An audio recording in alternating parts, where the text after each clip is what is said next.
오늘 9장에 나오는 솔로몬의 이야기가 그의 인생 전체를 놓고 봤을 때 딱 중간 지점에 속하는 이야기가 오늘 본문의 이야기입니다. 솔로몬은 왕이 된 뒤에 이스라엘 백성들의 수건 사업이었던 성전을 건축하고 자기가 백성들을 통치해야 할 왕궁을 건축하게 됩니다. 정확히 말하면 성전을 짓는데 7년, 그리고 왕궁을 짓는데 13년, 이렇게 20년 동안 민족의 수건이고 백성들의 수건이고 자신의 소원이었던 성전과 왕궁을 건축하게 됩니다. 그리고 사람들에게 대단한 업적이라고 칭찬을 받습니다. 여러분, 오래된 프로젝트를 다 이루었으니 그걸 바라보면서 얼마나 기쁘고 감격스러웠겠습니까? 모든 사람이 볼 때 솔로몬의 인생은 자기가 하고 싶은 걸 다 하는 사람이에요. 계획한 걸 이미 젊은 시절에 다 이룬 사람이에요. 그런데 그 성전을 받으시는 하나님이 그 왕궁을 다 건축하고 하나님 앞에 봉헌을 했을 때 하나님도 사람들처럼 솔로몬을 대단하다고 하셨느냐? 그렇지 않았어요. 인간이 볼 때는 솔로몬이 이룬 업적이 대단하고 성전과 왕궁을 하나님 앞에 봉헌해드리면서 야, 대단한 사람이다, 훌륭한 왕이다, 이렇게 사람들이 인정을 했을지 몰라도 하나님은 그 성전과 왕궁을 받으시면서 조금 다른 평가를 하십니다. 어떤 평가를 하시느냐? 6절 이하에 보니까 만일 너희나 너희의 자손이 아주 돌아서서 나를 따르지 아니하면 내가 너희 앞에 둔 나의 계명과 법들을 지키지 아니하고 가서 다른 신을 섬겨 그것을 경배하면 내가 이스라엘을 내가 그들에게 준 땅에서 끊어버릴 것이요 내 이름을 위하여 내가 거룩하게 구별한 이 성전이라도 내 앞에서 던져버리리니 이스라엘은 모든 민족 가운데서 속담거리와 이야기거리가 될 것이다. 너희들이 지어준 이 성전 안에 내가 거하는 것은 맞지만 그렇다고 해서 너희들이 말씀과 법도를 따르지 않고 하나님 대신에 우상을 섬기고 교만하면 너희들의 자랑인 이 성전도 허물어 버릴 수 있다라는 경고의 말씀이에요. 다시 말하면 지금까지 너무너무 잘해왔지만 잘해온 것으로 만족하지 말고 지금부터 살아갈 인생의 후반전을 잘 살아야만 지금까지 해놓은 이 업적이 의미가 있다라는 얘기예요. 우린 때때로 내가 지금까지 너무나 잘 살아왔기 때문에 내가 고생하며 희생하며 헌신했기 때문에 지금부터는 내 마음대로 살아도 된다, 좀 편안하게 살아도 된다, 이런 착각에 빠질 때가 있어요. 내가 아무리 지난 세월 동안 열심히 살아왔고 내가 남들에게 인정받는 삶을 살았을지라도 그것 때문에 내 남은 인생은 아무렇게나 살아도 된다라는 말은 절대 아니라는 거예요. 어떻게 살아왔든 간에 지금부터의 삶이 더 중요하다라는 하나님의 메시지예요. 솔로몬과 백성들의 입장에서는 솔로몬이 이룬 업적이 대단해 보일지 모르지만 하나님의 관심은 지금부터가 중요하다는 거예요. 여러분, 하나님은 우리의 이 외형적인 성전에 관심이 없어요. 우리가 볼 때는 야, 저 꿈의 교회가 성전도 화려하고 사람도 많이 모이고 야, 저 꿈의 교회가 개척한 지 얼마 만에 저렇게 큰 교회가 됐대, 이게 우리의 관심일 수 있어요. 그러나 하나님의 관심도 그러겠습니까? 그렇지 않다는 거예요. 하나님의 관심은 여기에 몇 명이 모이고 얼마나 큰 비싼 성전을 지었느냐의 관심이 아니라 이 속에 모여 있는 사람들이 정말 하나님을 따를 준비가 되어 있느냐를 보신다는 거예요. 여러분, 우리의 인생이 의미 중심의 인생으로 바뀌어지게 되기를 주의 이름으로 축원합니다. 쉽게 얘기하면 솔로몬에게 네 인생 전반기는 성공했다, 네가 하고 싶은 거 다 했다, 네가 해야 할 일을 다 했다, 그러나 내 인생의 후반전 이거를 잘 살아야 된다, 이런 말씀이에요. 여러분, 솔로몬은 이스라엘 역사상 가장 부강한 왕이었어요. 이스라엘 역사에 전성기를 꼽으라고 하면 주저없이 많은 사람들이 다윗 왕조와 솔로몬 왕조를 꼽습니다. 실제로 다윗 왕과 솔로몬 왕 이 이대에 걸쳐서 이스라엘은 최고의 부흥기를 맞이합니다. 그 중에 솔로몬은 역대 어느 왕과 비교할 수 없는 가장 화려한 부귀 영화를 누리게 됩니다. 얼마나 솔로몬이 누린 부귀 영화가 대단했는지 그 예로 오늘 금 이야기가 나와요. 14절에 보면 솔로몬이 소유했던 금이, 성전을 건축하는 데 썼던 금이 얼마나 되는지 조금만 소개를 해주는데 이렇게 소개합니다. 히람이 금 120달란트를 왕에게, 솔로몬에게 보냈다. 이 히람이라는 사람은 두로라고 하는 나라의 왕이에요. 이 사람이 이스라엘의 속국이죠. 엄격히 말하면. 솔로몬이 무서우니까 솔로몬에게 조공을 바치는 거예요. 그리고 솔로몬이 성전을 건축하고 왕궁을 건축하는데 이스라엘에는 좋은 목재가 없어요. 백향목이라든지 잣나무 이런 것들을 이스라엘에서는 구할 수가 없어요.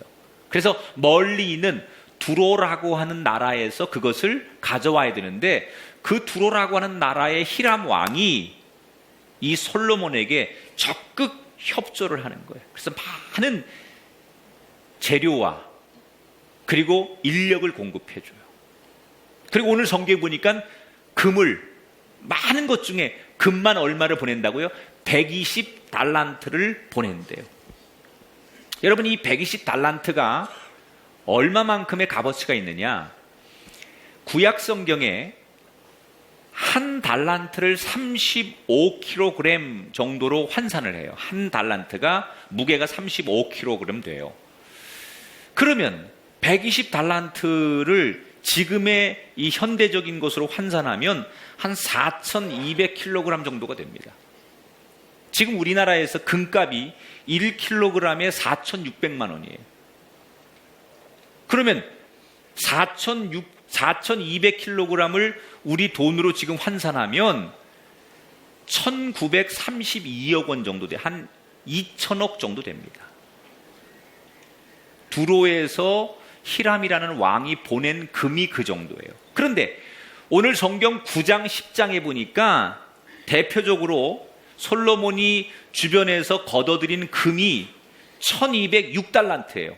뭐 시바 여왕한테도 또 세금으로 거둔 그 금이 1206달란트예요. 이걸 원화로 지금 한국 돈으로 환산하면 1조 8천억이에요. 금만. 은 빼고 다이아몬드 빼고 이것저것 다 빼고 금만, 그것도 이 성경에 금이라는 것도 자질구레한 거 다 뺀 걸 거예요. 큰 굵직굵직한 것만 솔로몬이 소유하는데 1조 8천, 한 2조 정도의 금을 소유한 사람이에요. 그러니까 다른 거로 환산하면 뭐 다른 뭐 보화와 다른 보물 이런 것까지 합치면 계산할 수 없을 만큼 엄청난 부귀 영화를 누렸다는 거예요. 얼마나 여러분 금이 많은지 솔로몬이 지은 성전의 외벽과 안에 내부의 마감들을 다 금으로 장식했어요. 그리고도 금이 남으니까 군인들한테 전쟁할 때 쓰는 방패 앞에다가 전부 다 금을 칠해줬어요. 이런 왕 좀 만났으면 좋겠어. 우리가 다니는 보도블록을 전부 금으로 칠해주는 왕. 이야, 그런 왕이에요. 그런 왕 솔로몬. 엄청난, 요즘 말로 말하면 누구도 따라올 수 없는 대단한 성공자, 그가 솔로몬이에요. 자, 그런데 여기서 우리는 정말 하나님이 축복하셨구나, 하나님이 솔로몬을 엄청나게 복을 주셨구나, 솔로몬은 정말 성공한 사람이구나, 이렇게 말하는 게 과연 옳은 걸까? 많은 분들은 하나님이 우리에게 주시는 최고의 축복이 물질의 축복이라고 생각해요.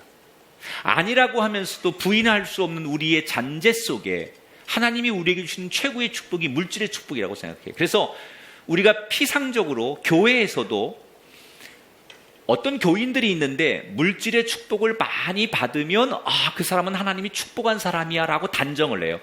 조금 신앙생활을 못하고 봉사를 못하고 조금 부족함이 있어도 물질의 축복을 많이 받으면 하나님이 저 가정에게 복을 주셨고 저 인생에 복을 주셨구나 이렇게 생각을 해요. 반대로 참 신앙생활도 잘하고 좋은 분인데 물질적으로 가난하고 어려우면 복을 받지 못한 사람이라고 생각해요. 그래서 현대인들은 축복의 상징이 물질이라고 생각을 하는데 과연 오늘 솔로몬의 이야기를 통해서 그게 맞는 걸까? 오늘 인생의 전반기와 후반기에 딱 중간에 있는 솔로몬을 통해서 하나님이 참 엄청난 얘기를 하시는 거예요. 우선 11절, 12절을 보면 솔로몬이 성전과 왕궁을 짓는데 20년 동안 건축을 하니까 엄청난 재료와 또 인력이 동원됐을 거 아니에요. 그걸 누가 했겠어요? 아까 얘기한 두로의 히람 왕 같은 사람이 도와준 거예요. 자기 나라에서 건축 재료들을 계속 공급해주고 인력을 공급해주고, 그러니까 요즘 말로 말하면 쉽게 얘기하면 성경에 그렇게 나와 있지 않지만 제가 그냥 해석하면 이렇게 해석하면 여러분이 이해가 쉬울 거예요. 솔로몬이 자기가 짓는 그 건축물의 건축업자를 히람 왕을 지정한 거예요. 그래서 건축업자가 된 히람 왕이 20년 동안 열심히 솔로몬의 건축을 해준 거예요. 그 답례를 해야 되잖아요. 일을 시켰으면 값을 치러야 되잖아요. 다 이제 건축이 완성됐습니다. 그랬더니 솔로몬이 히람 왕에게 답례로 그동안 일한 대가로 뭘 주느냐? 갈리 지역에 20개의 성읍을 떼어서 네가 건축한 그 답례로 대가로 이걸 주겠다라고 해서 갈릴리 성읍 20개를 떼어서 히람 왕에게 주어요. 자, 히람 왕은 내가 일한 만큼 정당한 대가를 받는 거예요. 그런데 이 갈릴리 성읍 20개를 솔로몬이 주었는데 이걸 받아든 히람 왕의 반응이 심상치가 않아요. 자, 본문 12절 13절을 볼게요. 히람이 두로에서 와서 솔로몬이 자기에게 준 성읍들을 보고 눈에 들지 아니하여 이르기를 내 형제여 내게 준 이 성읍들이 이러한가 하고 이름하여 거길 뭐라고 불렀느냐? 가불 땅이라 하였더니 그랬어요. 이 가불이라는 얘기는 우리말로 해석하면 쓸모없는 가치 없는 버려진 땅이라는 얘기예요. 그러니까 솔로몬이 자기를 위해 수고하고 애쓴 히람 왕에게 준 공사 대금이 뭐예요? 진짜 쓸모없는 버려진 땅, 그런 땅을 줬다는 거예요. 더 쉽게 얘기하면 뭐예요? 20년 동안 뼈 빠지게 건축해 줬더니 공사 대금을 떼어먹는 거예요. 솔로몬은 그 땅이 정말 가치가 있어서 준 게 아니라 자기에게 필요 없는 땅이에요. 누가 봐도 볼품없는 땅이에요. 그런 자기에게 필요 없는 쓸모없는 땅을 대금으로 처리했다는 거예요. 자, 지금 조금 전에 얘기한 대로 솔로몬이 역사상 가장 큰 부귀 영화를 누리고 있는데 솔로몬이 누리고 있는 이런 부귀 영화가 이런 식으로 남에게 줘야 할 것을 떼먹고 남에게 지불해야 될 것을 주지 않고 이런 식으로 모아진 부귀 영화였다면 솔로몬이 지금 누리고 있는 이 부귀 영화가 정말 하나님이 주신 축복이 맞는 걸까? 나는 오늘 웃고 있지만 다른 사람의 눈물을 이용해서 내가 웃고 행복하고 있다면 솔로몬이 웃고 있는 그 행복이 과연 진짜 하나님이 주신 행복이 맞는 걸까? 우리 주변에 어떤 사람들이 성공했어요. 비싼 외제차를 타고 다니고 너무 좋은 아파트에 살고 자기가 하고 싶은 일을 다 하는 사람이 있어요. 그런데 그 사람이 그렇게 누리고 있는 그 부와 명예와 그 사람이 누리고 있는 행복이 다른 사람을 눈물 나게 하고 다른 사람을 배고프게 하고 다른 사람을 아프게 해서 누리는 기쁨과 행복과 부귀 영화라면 우리는 그 사람을 보고 성공한 사람이라고 이야기할 수 있을까? 누구도 고개를 가로저을 거예요. 그 사람이 누리는 부귀영화는 절대 성공이라고 평가하지 않을 거예요. 아니, 오히려 사람들은 그 사람을 비난할 거예요. 그 사람이 누리고 있는 그 부와 명예는 부끄러운, 더러운 부라고 얘기할 거예요. 그러면 기독교는 부유함과 멀리 살아야 하느냐, 돈과 멀리 살아야 하느냐? 그렇지 않아요. 부유함이나 돈은 결코 나쁜 것이 아니에요. 성경은 그렇게 말하지 않아요. 뭐가 나빠요? 더러운 돈이 나쁜 거예요. 잘못된 부유함이 나쁜 거예요. 부정직하고 불의한 돈이 나쁜 거지, 그냥 돈 자체가 악이거나 부유함 자체가 잘못된 게 절대로 아니라는 거예요. 다른 사람들에게 주어야 할 정당한 대가를 대우하지 않고 빼앗았다면 그게 더러운 거고 그게 악한 것이지, 내가 정당하게 벌고 내가 유익하게 벌어서 쓰는 부귀영화라면 그건 성경이 인정하고 하나님이 인정하는 축복일 수 있다는 거예요. 자, 아이러니한 것은 이스라엘 사람들은 과거에 애굽에 430년간 종살이를 하면서 애굽의 왕과 애굽 사람들에게 인간 대접을 받은 적이 없었어요. 뼈 빠지게 일하며 노동의 착취를 당하고 인권이 유린당했던 적이 있었어요.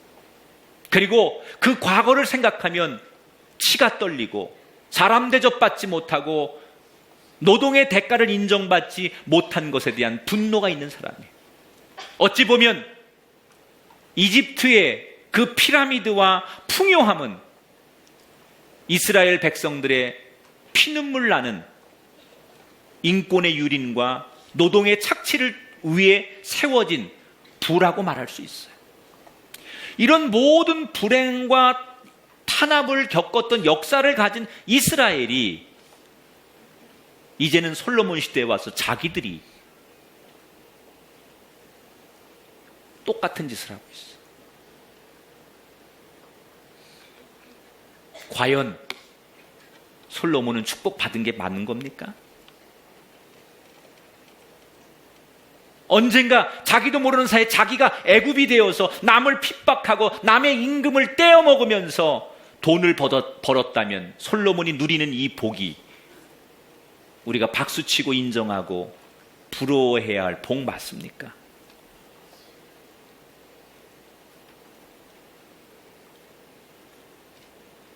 여러분, 하나님이 주시는 복은 금은 보화가 주는 복보다 더 깊이 가야 돼요. 베드로가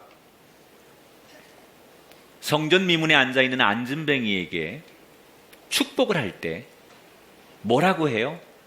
만약에 베드로가 이 안진뱅이에게 축복을 할 때 금과 은이 최고의 축복이었다면 어떻게 해서라도 금과 은을 주었을 거예요. 그런데 베드로가 이 안진뱅이에게 준 축복은 그 금과 은보다 더한 것이 있다고 생각했기 때문에 뭐라고 얘기해? 내게 은과 금은 없거니와 내게 있는 것으로 내게 주노니 곧 나사렛 예수 그리스도의 이름으로 일어나 걸으라. 우리가 생각하는 것처럼 하나님의 축복이, 최상의 축복이, 최고의 축복이 은과 금이었다면 그걸 주었을 텐데 베드로는 은과 금보다 더한 축복이 있다는 거예요.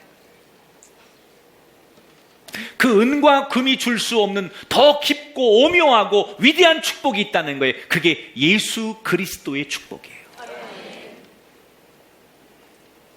사랑하는 성도 여러분, 저는 우리 꿈의 가족들이 은과 복의, 은과 금의 부귀영화의 복을 넘어서는 그 이상의 복을 누리는 성도들이 되시기를 진심으로 축원합니다. 우리의 축복이, 하나님이 우리에게 주신 축복이 금과 은에 머물지 말고 진정한 영원한 축복까지 나아갈 수 있는 사람이 될 때, 아, 하나님께 복받은 사람이구나 라고 간증할 수 있는 거예요.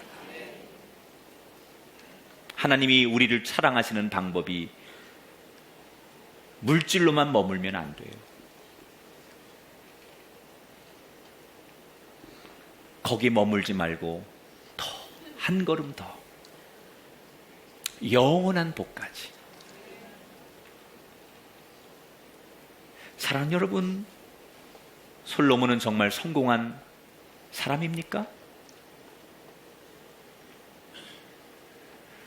프랑스 파리에 가면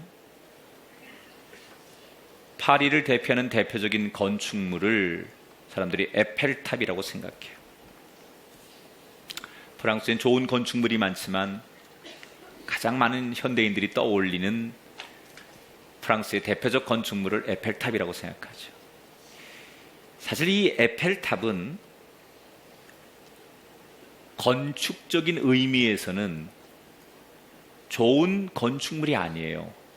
애초에 이 에펠탑을 세울 때 건축 양식으로서, 건축의 가치로서, 예술의 가치로서 이 에펠탑을 세운 게 아니고 정치적인 선전용으로 이 에펠탑을 세운 거예요. 프랑스가 당시에 독일과 전쟁을 하고 크게 패전을 하게 됩니다. 우리는 망하지 않았어 라는 것을 보여주고 싶었던 프랑스의 정부는 자존심을 회복하고 자기들의 국력을 과시하기 위해서 1889년 만국 박람회가 열리는 기간에 자신들의 존재감을 드러내기 위해서 이 에펠탑을 정치적 목적으로 세우려고 계획을 합니다. 하지만 당시에 건축비가 없어서 너무 어려웠던 정부는 결국 돈을 못 대주고 이 에펠탑을 설계하고 당시에 건축업자였던 에펠에게 네가 네 돈 가지고 지으면 20년 동안 너한테 운영권을 주겠다고 약속을 해요. 그래서 에펠이 자기가 설계하고 자기 돈으로 20년 뒤에는 철거할 것을 가정하고 이 에펠탑을 개인이 세우게 되는 거예요. 그런데 이게 대박이 나는 거예요. 관광객들이 엄청나게 몰리면서 20년 동안 엄청난 돈을 벌어들였어요. 그리고 20년이 지난 다음에도 이것은 여전히 프랑스 파리의 그냥 대표적인 건축물로 지금까지 자리하는 거예요. 사실 가보면 별거 없어요. 우리도 질 수 있어요. 크레인 세워가지고 조립하면 에펠탑 세울 수 있어요. 뭐 밤에는 야경이 좀 들어오고 그 주변에 에펠탑 주변의 환경들을 조성했기 때문에 아름다운 거지 에펠탑 자체만으로는 그렇게 그게 대단한 게 아니라는 거예요. 왜? 애초부터 정치적으로 보여주기 위한 거였기 때문에. 또 이 사람이, 이 에펠이라는 사람이 미국을 상징하는 대표적인 건축물을 하나 지었어요. 그게 뭔지 아십니까? 뉴욕에 있는 자유의 여신상을 이 사람이 건축한 거예요. 근데 자유의 여신상도 가보면 뭐 대단한 게 아니에요. 워낙 크니까 와 이러는 거예요. 이건 역시도 정치적인 이유에서 지어진 거예요. 국력을 자랑하고 싶어서.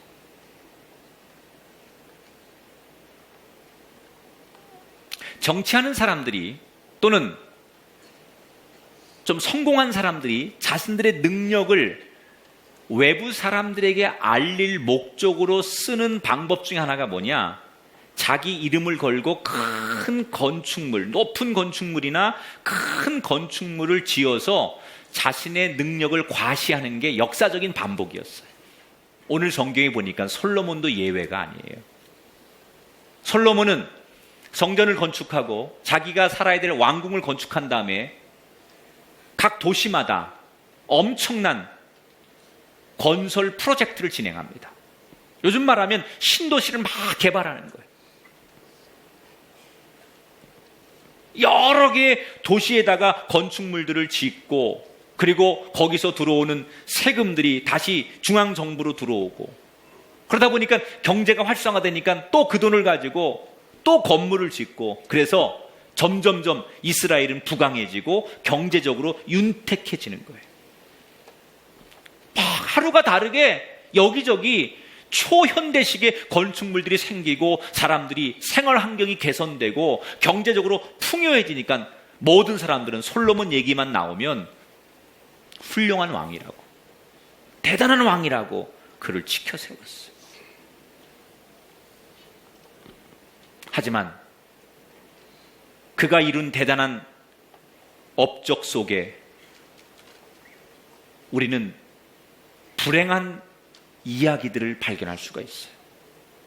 그가 만든 사람들이 지켜 세우는 대단한 업적은 알고 보면 누군가의 눈물과 누군가의 불행 위에 만들어진 업적이라는 것을 오늘 성경은 지적하고 있어요.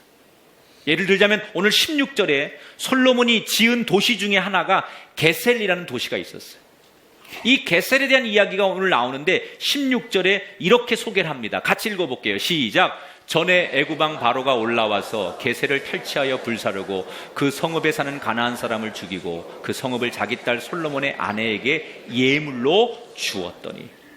자, 솔로몬이 왕이 된 다음에 자기 부인 중에 한 사람을 애굽의 바로 왕의 딸을 맞았어요.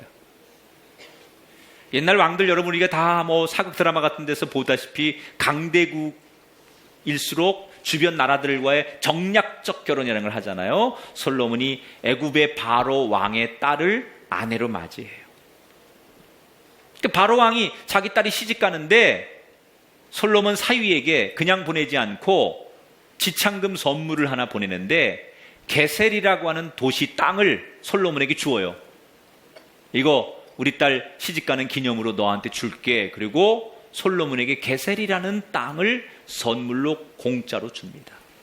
그런데 이 도시를, 이 땅을 솔로몬이 받기 전에 이 땅은 어떻게 애굽 땅이 됐느냐? 원래 원주민들이 살고 있었어요.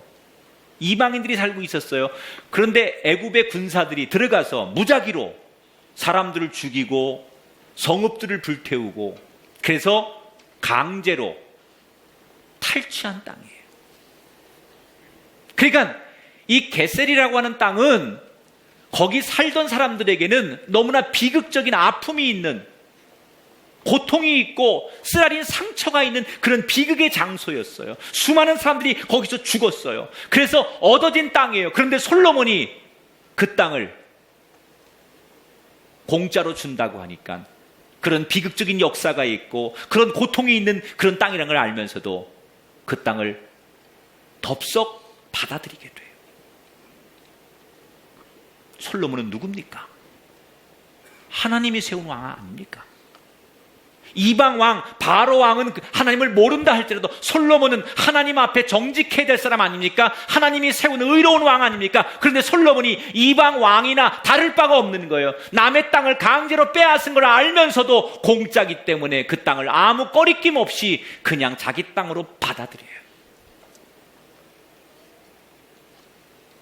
또 다른 문제가 있어요. 20년 동안 왕궁과 성전을 건축하고 건축 프로젝트를 진행하면서 사실은 수많은 노예들이 건축 노동자로 동원이 됐어요. 21절에 보니까 그 땅에 남아있는 그들의 자손들을 솔로몬이 노예로 역군을 삼아 오늘까지 이르렀으되 그랬어요. 이스라엘에 있는 외국인들을 전부 다가 모아가지고 강제로 그들에게 일을 시켰다는, 노예로 삼았다는 거예요. 여러분, 노예하면 이스라엘 사람들이 제일 슬픔이 있는 단어가 노예 아닙니까? 자기들이 애굽의 노예 생활을 하면서 애굽 사람들에게 착취를 당하고 수백 년 동안 노예를 살면서 아픔과 고난을 겪었던 사람이에요. 그래서 이스라엘 사람들이 절대 잊으면 안 되는 단어가 노예입니다. 그런 역사를 가지고 있는 이스라엘의 왕이 자기 나라에 있는 외국 사람들을 노예로 삼아서 자기들을 위해서 그들을 강제 노동에 참여를 시켰어요. 자신의 부귀영화에 눈이 멀어서 과거의 역사를 잊은 채 자기도 애굽 왕처럼, 애굽 사람들처럼 똑같은 짓을 하고 있다는 얘기예요. 성공하기 위해서, 부귀영화를 누리기 위해서 손잡지 말아야 될 애굽의 왕의 딸을 자기 아내로 맞아들여서 혹시 우리가 무슨 일이 있으면 그 강대국인 애굽이 우리를 도와줄 것이다라고 하는 정치적 이익 때문에 손잡지 말아야 할 나라와 손을 잡고 있어요. 겉으로는 지금 솔로몬이 수없는 프로젝트를 잘 일으켜서 화려한 도시를 만들고 누구보다도 풍요한 화려한 부귀영화를 누리고 있는 왕처럼 보이지만 자세히 들여다보면 그가 누리고 있는 부귀영화는 누군가의 눈물과 고통 위에 세워진 업적이라는 거예요. 그 게셀이라는 땅이 바로왕 애굽 사람의 강탈에 의해서 그들이 죽고 가족이 뿔뿔이 흩어지고 그 통곡과 눈물을 통해서 세워진 도시인데 그 땅을 받았다는 얘기는 그 아픈 현실 역사를 그대로 인정했다는 거 아닙니까?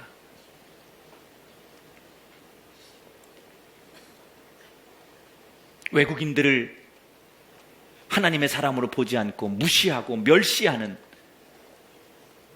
과거를 잊어버리는, 역사를 잊어버리는 이런 일을 솔로몬은 지금 자신의 부귀영화를 위해서 하면 안 되는 일을 하고 있는 거예요. 자, 다시 묻겠습니다. 솔로몬은 정말 하나님의 축복을 받은 왕 맞습니까? 하나님이 정말 이런 저희가 있고 보이지 않는 그 속에 이런 잘못된 것들이 있는데 하나님이 주신 축복이 맞는다고 생각하십니까? 그런 남의 아픔과 남의 것을 착취하고 남을 고통스럽게 하고 남을 눈물나게 하는 그 위에 화려한 건축물을 짓고 부귀영화를 누리고 있다면 그 건축물이 정말 아름다운 건축 맞고 그가 누리는 부귀영화가 정말 하나님이 주시는 인정하는 그런 축복이 맞는다고 생각하십니까?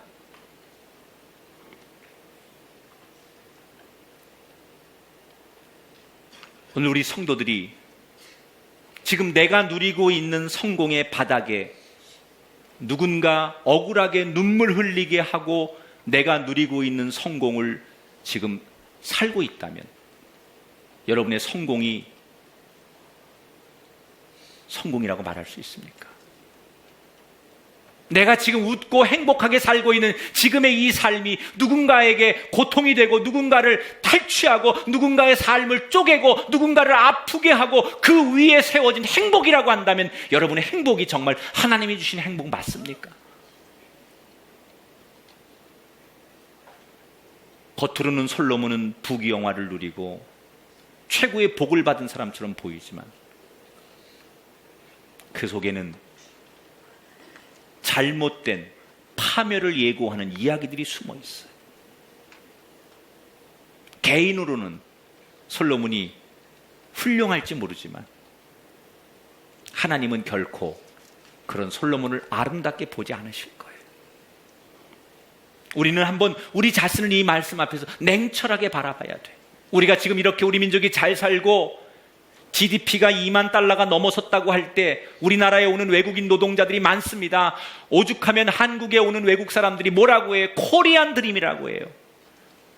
우리가 과거에 미국 가면 아메리칸 드림 그랬는데 이제 한국에 오는 것을 코리안 드림이라고 말을 할 때 이런 말을 하고 있을 때 과연 우리가 누리고 있는 이 GDP 2만 달러, 우리가 누리는 이 풍요함, 우리가 누리는 이 강대한 이 대한민국이라고 하는 화려함이 정말로 하나님이 인정하는 축복이 맞는 건지 생각해 봐요. 우리가 누리는 이 성공과 우리가 누리고 있는 이 기쁨 바탕에 누군가 흘리는 슬픔의 눈물과 피눈물이 있지 않은지, 만약에 그런 것 위에 우리가 누리는 부와 명예를 가지고 있다면 그건 진정한 하나님의 복이 아니에요. 따라합시다. 하나님의 복은 모든 사람을 이롭게 해야 합니다. 나 하나만 잘 되는 건 하나님의 축복이 아니에요. 나 하나만 잘 먹고 잘 사는 건 축복이 아니에요. 진짜 하나님의 축복은 거기에 머무는 게 아니에요. 내가 받은 축복으로 하여금 내 주변이 이루어져야 돼. 큰 나무 밑에 그늘이 생기듯이 내가 세운 기업을 통하여, 내가 얻은 이 경제적 가치를 통하여, 내가 얻은 이 세상의 명예와 성공을 통하여 더 많은 사람들이 이루어질 때 그 사람이 지금 누리고 있는 복이 하나님의 복이라는 거예요. 나만 누린다면 그건 절대로 하나님이 원하시는 복이 아니에요.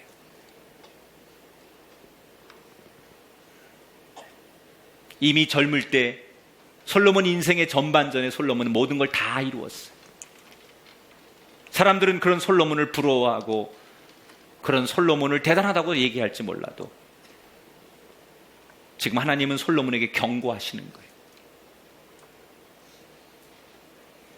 내가 이룬 그 부와 성공 속에 다른 이들의 눈물과 고통이 있다는 걸 인정하고 남은 시간을 통하여 그것을 나누고 바로 잡는 인생의 후반전이 되지 않으면 네가 그렇게 피땀 흘려 거두어 놓은 성공해 놓았던 그 성전도 허물 수 있고 그 화려한 왕궁도 허물 수 있고 내가 내 말을 따르지 않으면 네가 왕일지라도 나는 너를 버릴 수 있다.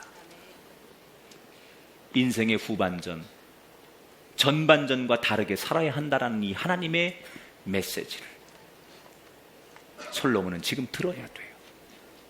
사랑하는 여러분, 우리는 오늘 이 음성을 우리의 음성으로 듣기를 축복합니다. 하나님이 주시는 복은 금은 보화를 넘어서는 영원한 것이 되어야 돼요. 금은 보화는 잠시뿐이지만 하나님이 주시는 복은 영원한 줄 믿습니다. 여러분, 이 음성을 통하여 하나님의 경고를 듣게 되길 바랍니다. 우리가 애굽을 닮아가면 안 돼요. 내가 누리고 있는, 우리 가정이 누리고 있는 지금 이 부와 명예와 성공과 지금 누리고 있는 이 풍요가 누구를 아프게 하고 누구를 고통스럽게 하면서 얻는 풍요라면 그건 축복이 아니라 저주의 길로, 망하는 길로 가고 있는 거예요. 실제로 이렇게 솔로몬이 인생의 후반전을 그렇게 잘못 살지요. 그리고 그의 아들 르호보암 왕 때 이스라엘은 다시 나라가 나뉘어져요. 그리고 이스라엘의 불행이 시작돼요. 역사예요.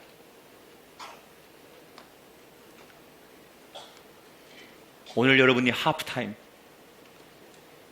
인생의 후반전을 준비하기 위한 이 하프타임, 이 말씀을 통하여 우리의 가야 할 길을 다시 정하고 하나님이 주시는 진정한 영원한 복을 향해 아름답게 걸어갈 수 있는 정말로 하나님이 인정하는 그런 사람들이 되시기를 성부와 성자와 성령의 이름으로 축원합니다.